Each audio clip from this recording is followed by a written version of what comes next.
Hi everyone, today we're going to be talking about how to enabling your voice chat on Roblox. Before we begin, make sure to like and subscribe. Alright, let's get into it.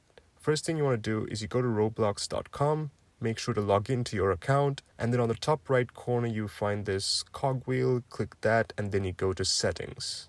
Now once you get to settings, you want to get to the account info tab, and in the account info tab you will find email address. Now here you want to make sure your email address is verified. If not, you have to get it verified. If you have a phone number that's listed here that should get verified also, you should verify your phone number as well. You will get a code to your phone when you enter your phone number, just like email verification. And then you put those codes and get your email address and contact number verified. Sometimes they might not ask for contact number verification, but if they do ask, you should get it verified.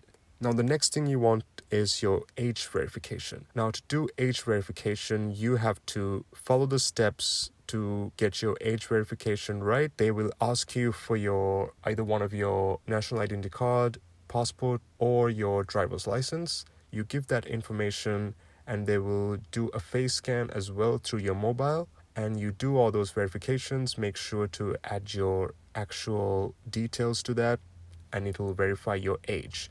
Now these verifications are very important to make sure your voice chat is enabled on Roblox. Now you go to the privacy tab under settings and go to the microphone and camera input section, and here it says use microphone to chat with voice.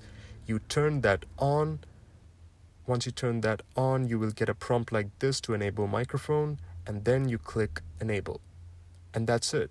Your microphone is enabled now on your Roblox. Now you can play games and chat with people through your voice.